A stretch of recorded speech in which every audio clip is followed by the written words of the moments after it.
ઉત્તરાખંડમાં હાલ હિમવર્ષા થઈ રહી છે ત્યારે કેદારનાથમાં એક સાધુ ખુલ્લા પગે બરફમાં ચાલતા દેખાઈ રહ્યા છે। અત્યંત ઠંડી અને માઇનસ તાપમાન વચ્ચે સાધુ લલિત મહારાજ ખુલ્લા પગે દેખાયા। લલિત સાધુના આશ્રમમાંથી કોઈ પણ ભૂખ્યા પરત નથી ફરતા। દેશના અનેક ભાગોમાંથી આવતા સંતોને લલિત મહારાજ પોતાના આશ્રમમાં આશ્રય આપે છે અને લલિત સાધુ સિવાય 6 અન્ય સાધુઓ પણ કેદારનાથમાં તપસ્યા કરી રહ્યા છે।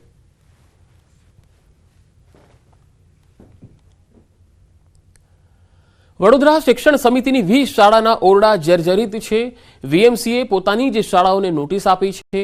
જર્જરિત બિલ્ડિંગનો ઉપયોગ બંધ કરવા માટે જણાવ્યું છે। વીએમસીએ વૈકલ્પિક વ્યવસ્થા પહેલા આ નોટિસ ફટકારી છે। શાળા ખાલી કરવાનો આજે છેલ્લો દિવસ છે। હવે બાળકોને ક્યાં બેસાડવા એક મોટો સવાલ થઈ પડ્યો છે। હજારો બાળકોને જીવન સાથે થઈ રહ્યો છે ખેલવાડ। હરણી બોટકાંડ જેવી દુર્ઘટનામાંથી કોઈ શીખ નથી લીધી। સમગ્ર મામલે કોંગ્રેસે ઉગ્ર આંદોલનની ચીમકી આપી છે। શિક્ષણ સમિતિ પાસે એટલું ફંડ નથી કે નવા ઓરડા બનાવી શકે। જીવનના જોખમે બાળકોને શાળામાં અભ્યાસ કરાવાઈ રહ્યો છે। કોઈ હોનારત થશે તો જવાબદાર કોણ રહેશે? તો શિક્ષણ સમિતિની 20 શાળાઓ એવી છે કે જેના ઓરડા જર્જરિત છે। મનપાએ નોટિસ ફટકારી છે કે આ જર્જરિત ઓરડાઓ બંધ કરવામાં આવે। સવાલ એ છે કે 20 શાળાના વિદ્યાર્થીઓનું ભવિષ્ય જોખમાઈ ગયું। શું તેમને અન્યત્ર ખસેડવામાં આવશે?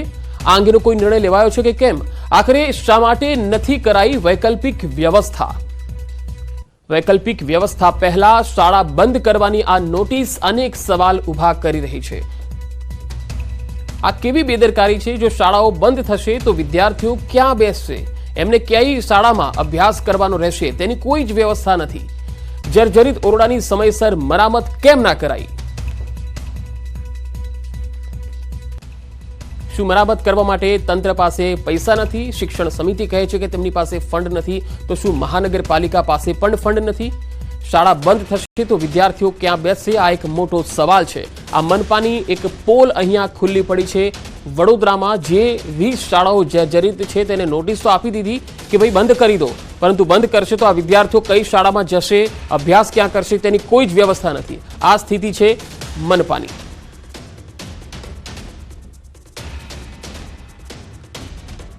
તો મનપાની આ એક પોલ ખુલ્લી પડી ગઈ છે। હજારો બાળકોના શિક્ષણ સાથે મોટા ચેડા થઈ રહ્યા છે।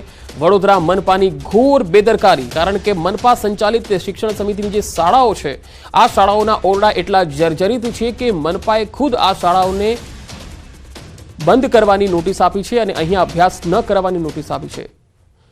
હાલ ફોન લાઈન પર વડોદરા મહાનગરપાલિકાના વિપક્ષના નેતા અમીબેન રાવત જોડાયા છે। અમીબેન, મનપાની એક તરફ નોટિસ છે કે જર્જરિત શાળાઓ બંધ કરી દેવી અને બીજી તરફ આ બાળકો ક્યાં ભણશે તેની કોઈ વ્યવસ્થા નહીં। આ કયા પ્રકારનો વહીવટ? શું કહેશો? શિક્ષણ સમિતિની શાળાઓ એટલે વડોદરા મહાનગર સેવા સદન સંચાલિત શાળાઓ। એની નિભાવણીની સંપૂર્ણ જવાબદારી મહાનગર સેવા સદનની હોય તો સેવા સદને કોણે નોટિસ આપી? પોતાની જાતને નોટિસ આપી? સવાલ એ થાય છે કે જ્યારે તમને મેન્ટેનન્સ કરવાની જવાબદારી સુધી શાળા જર્જરિત થઈ ગઈ ત્યાં સુધી મેન્ટેન કેમ ના કરી? આની રિસ્પોન્સિબિલિટી કોની હતી? એમાં બાળકોનો શું વાંક? અને આજે એક્ઝામ વખતે તમે લગભગ 10,000 વિદ્યાર્થીઓનું ભવિષ્ય આ રીતે અંધકારમય રીતે ડિસિઝન લો તો આ યોગ્ય ના કહેવાય। વૈકલ્પિક વ્યવસ્થા કરવાની જવાબદારી બી આજ મહાનગર સેવા સદનની છે। કોઈ બી સંજોગમાં વડોદરા મહાનગરપાલિકા એની જવાબદારીમાંથી છટકે નહીં। આ તો એવું ફલિત થાય છે કે પોતાની જવાબદારીમાંથી કાલ ઉઠીને ના કરે નારાયણ કોઈ એક્સિડન્ટ થાય તો કોર્પોરેશનના અધિકારીઓ પોતાની જવાબદારીથી છટકવા માટે આ નોટિસ આપી હોય એવું દેખાઈ રહ્યું છે। બાકી તમે જોશો તો આ બધું સ્ટાર્ટ થયું બોટકાંડ પછી। બોટકાંડમાં કોર્પોરેશનની બેદરકારી સામે આવી, હજી સુધી જવાબદાર અધિકારીઓ સામે પગલાં નથી લીધા અને હવે પોતાની જાત બચાવવા અધિકારીઓ તમામ જગ્યાએ ફાયર સેફટી ને બધી નોટિસીસ આપીને બંધ કરાવે છે। ત્યાં તો એવું થયું કે એક વાહન ચાલકનો એક્સિડન્ટ થયો તો તમામ વાહનો બંધ કરી દેવા। આ રીતના તગલકી ડિસિઝન્સ બી ના લેવાય। વૈકલ્પિક વ્યવસ્થા કર્યા વગર આ રીતે બાળકોને સ્કૂલો બંધ ના કરી શકાય અને બાળકો માટે વૈકલ્પિક વ્યવસ્થા કરવી પડે ને જે જવાબદાર અધિકારીઓ હતા જેને નિભાવણી કરવાની હતી એ લોકો પર કાર્યવાહી થવી જોઈએ એવું અમે માનીએ છીએ। અમીબેન, જે રીતે શિક્ષણ સમિતિ કહે છે કે અમારી પાસે ફંડ નથી, પ્રાથમિક દ્રષ્ટિએ આમાં ફંડની જવાબદારી શિક્ષણ સમિતિની હોય છે કે મહાનગરપાલિકાની હોય છે કે પછી સભામાં એ બજેટ મંજૂર થતું હોય છે? શું હોય છે? સર્વ શિક્ષણ અભિયાન અંતર્ગત દરેક શાળાઓ પાસે ફંડ હોય છે. મહાનગર સેવા સદન બી પોતાના જ બાળકો માટે ફંડ ના ફાળવે એવી તો વડોદરા મહાનગર સેવા સદનની હાલત નથી. અને આ જવાબદારી તો વર્ષોથી હતી, જર્જરિત થઈ ત્યાં સુધી શાળાના શિક્ષકોને ખબર નહોતી, આચાર્યોને ખબર નહોતી કે અમારી પાસે ફંડ નથી. આચાર્યોએ જો માંગણી કરી હોય તો એના પુરાવા આપે, તો પછી જેને મેન્ટેન કરવાનું હતું એમને કેમ નથી કર્યું, આજ સુધી સભામાં ધ્યાન કેમ નથી દોર્યું, એની વાત છે. આ દરેક સભાસદે બી આ વાતે પત્ર લખ્યા છે, અમે પોતે બી પત્ર લખ્યા છે, અવારનવાર મીડિયામાં બી આ સ્કૂલો બતાવી છે. પણ જી અમીબેન, આભાર અમારી સાથે જોડાવા માટે.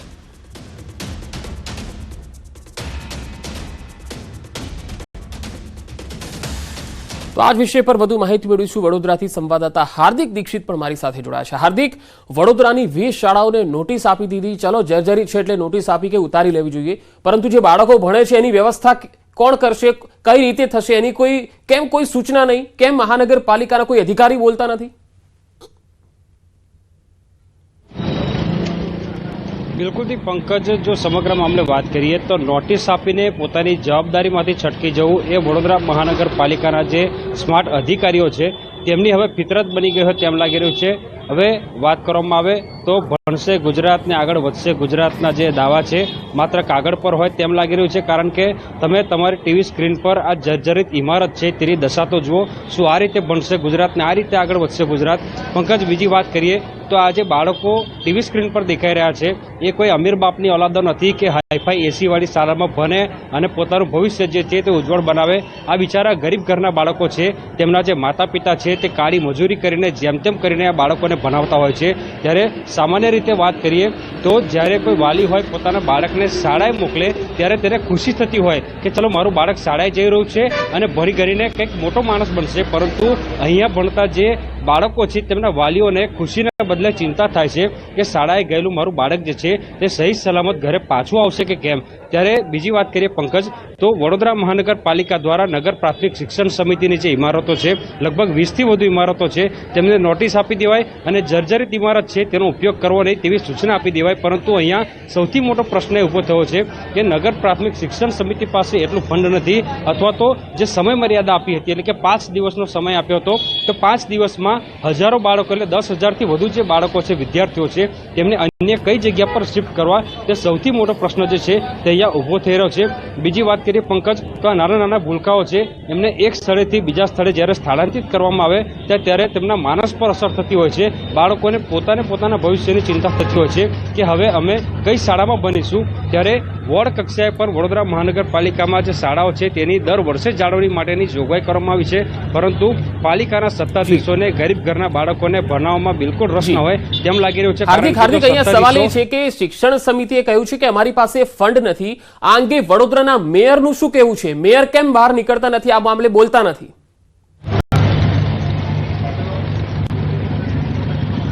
બિલકુલથી પંકજ, વાત કરવામાં આવે તો જ્યારે મેયર સાથે વાત કરવામાં આવે તો મેયર કોઈનું કોઈ બહાનું આગળ ધરી દેતા હોય છે.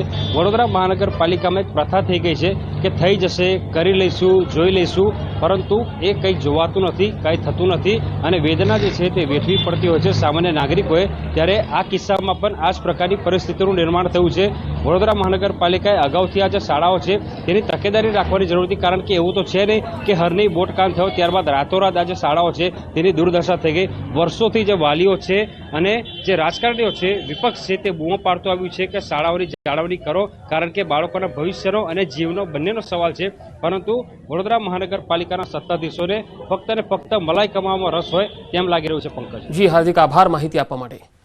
તો આ સ્થિતિ છે વડોદરામાં શાળાઓની, ખાસ તો સરકારી શાળાઓ જે પ્રાથમિક શિક્ષણ સમિતિના અંડરમાં મહાનગરપાલિકા સંચાલિત શાળાઓ છે.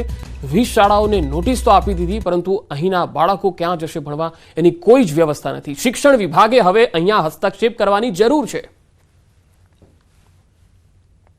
જેવી અમને મૌખિક સૂચના મળી છે તરત જ અમે એસએમસી મીટિંગ કરી છે, વાલીઓને જાણ પણ કરી છે. ઓછામાં ઓછી 25 થી 30 વાલીઓ હાજર રહ્યા હતા તેમનું રોજનું કામ મૂકીને, અને અમારા માટે અહીંયા બાળકો માટે અમારા માટે હાજર રહીને તરત જ એમને અમે જાણ કરી હતી કે આ રીતનું અમારું પ્લાનિંગ છે અને આગામી 1-2 દિવસમાં આપણે શાળા શિફ્ટ કરી લઈશું. વ્યવસ્થા એવું છે કે આપણે ત્યાં જે એક શાળા અમુક એવી છે કે જ્યાં એક પાડીએ બેસે છે અને ત્યાંની નજીક પડે, વિદ્યાર્થીઓને બહુ દૂર ના જવું પડે. નજીકની જ આપણી કોર્પોરેશનની શાળા છે એમાં પાડી પદ્ધતિ કરીને આપણે બેસાડવાની કોશિશ કરીએ છીએ. વડોદરા નગર પ્રાથમિક શિક્ષણ સમિતિ દ્વારા સંચાલિત લગભગ 20 જેટલી શાળા છે તે જર્જરિત હાલતમાં છે. હરની હોળી દુર્ઘટના બની ત્યારબાદ આ જ તમામ શાળાઓ છે તેમને નોટિસ ફટકારવામાં આવી હતી પાલિકા દ્વારા. ત્યારે ખાસ કરીને વાત કરીએ તો વડોદરા મહાનગરપાલિકાએ આ જે શાળાઓ છે તેમને નોટિસ ફટકારીને બિલ્ડિંગનો ઉપયોગ જે છે તે બંધ કરવા માટે જણાવ્યું હતું. નોટિસની જે સમયમર્યાદા છે તે પૂરી થઈ ગઈ છે, તેમ છતાં જીવના જોખમે બાળકો જે છે આ જ શાળામાં અભ્યાસ કરતા હોય તેવા દ્રશ્યો જે છે તે જોઈ શકાય છે. એટલે આ જર્જરિત ઇમારતમાં ભણતા બાળકો સાથે કોઈ જાતની હોનારત થાય તો તેના માટે જવાબદાર કોણ, તે સૌથી મોટો સવાલ જે છે અહીંયા ઊભો થઈ રહ્યો છે. બીજી વાત કરવામાં આવે તો શિક્ષણ સમિતિ પાસે કોઈ વિકલ્પ ન હોવાથી બાળકો અહીંયા અભ્યાસ કરવા માટે આવી રહ્યા છે અને શિક્ષકો પણ બાળકોને આ જર્જરિત ઇમારતમાં ભણવા માટે મજબૂર બન્યા છે. વડોદરા મહાનગરપાલિકાની જવાબદારી બને છે કે આ શાળાઓનું સમારકામ કરવામાં આવે, પરંતુ પાલિકાના જે સ્માર્ટ અધિકારીઓ છે તેમને આ શાળાની જે સમારકામ છે તેની જવાબદારીમાંથી છટકબારી શોધી કાઢી અને જે નગર પ્રાથમિક શિક્ષણ સમિતિ છે તેને નોટિસ ફટકારીને બિલ્ડિંગનો ઉપયોગ જે છે તે ન કરવા માટે સૂચના આપી દીધી. ત્યારે હજારો બાળકોના જીવ જે છે તે આ જર્જરિત ઇમારતોના કારણે જોખમમાં મુકાયા છે. તો બીજી તરફ કોંગ્રેસની વાત કરવામાં આવે તો સમગ્ર મામલે જે છે તે વડોદરા શહેરનું રાજકારણ ગરમાયું છે અને કોંગ્રેસ દ્વારા ચીમકી ઉચ્ચારવામાં આવી છે કે જો વહેલામાં વહેલી તકે આ જે તમામ શાળાઓ છે તેમનું સમારકામ નહીં કરવામાં આવે તો કોંગ્રેસ દ્વારા આ સમગ્ર મામલે જે છે તે ઉગ્ર આંદોલન કરવામાં આવશે. હાર્દિક દીક્ષિત, ન્યૂઝ 18 ગુજરાતી, વડોદરા. રાજ્યના વધુ